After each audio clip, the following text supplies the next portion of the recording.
บัตรสูสได้ថ្ងៃនេះថ្ងៃទី7 ខែ 2 2026ក្រោយពីការ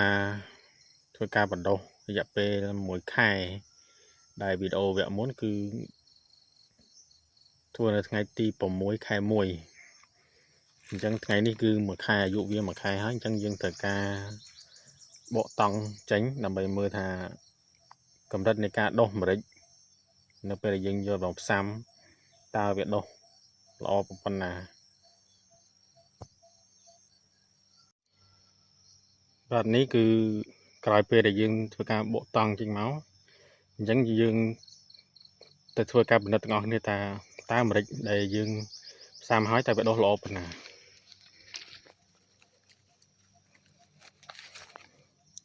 បាទគឺដើមវានៅស្រស់រយៈពេល1 ខែដើមនៅស្រស់ស្លឹកនៅស្រស់ល្អអញ្ចឹងមានន័យថាម្រេចគឺដុះហើយដុះឬហើយនេះគឺជាពន្លកមែកឬក៏ពន្លកធៀងដែលវាដុះបាទមួយនេះខាងនោះអីហ្នឹងបាទអញ្ចឹងគឺវាចាប់តាមដុះហើយដុះច្រើនការបដោះនេះគឺស្ទើរតែ90% គឺដុះ90% ដុះច្រើនបាទនេះផ្នែកវាដុះហើយដុះច្រើនស្ទើរតែ90% បែបនេះអីសិតដុះហើយបាទបែបនេះអីសិតដុះហើយ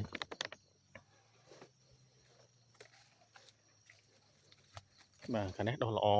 ខៀវនេះដុះស្អាតបាទយើងទៅមើលទៅមុខខាងមុខទៀត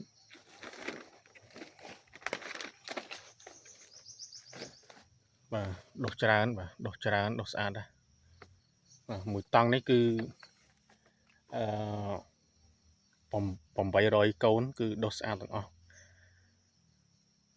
ដុះ90% ហើយបាទ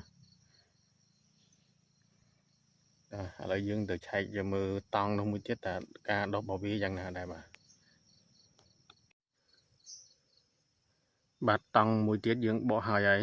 អញ្ចឹងយើងទៅមើលទាំងអស់គ្នាលទ្ធផលតើវាដុះល្អដូច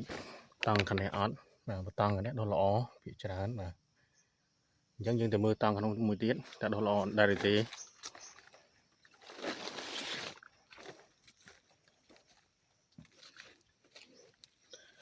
បាទតង់នេះចម្រុះតែភាគច្រើនពូជម៉ាឡេគឺដុះស្ទឹង 90% ហើយបាទដុះស្លឹកនៅខៀវក្រោយពេលផ្អាប់1 ខែក្រោយទុក1 ខែបាទដុះហើយបាទឃើញចាប់តាមដុះហើយចម្លែកនេះទៅដុះទុយនេះអានេះគឺម្រេចម៉ាឡេម្រេចបាទសំទោសគឺម្រេចឥណ្ឌាម្រេចឥណ្ឌាវាអត់ល្អដុះខ្លះអត់ខ្លះហើយចំណែកបែកខាងនេះគឺអត់ដុះទេនេះគេហៅថាដីខ្លីឬក៏ហៅដីភ្លៃគឺអត់ដុះទេតែសម្រាប់ពូជម៉ាឡេគឺយើងដុះ 90% ហើយម៉ាឡេ 90% ហើយគឺដុះបាទយើងមើលដុះល្អម៉ាឡេបាទសម្រាប់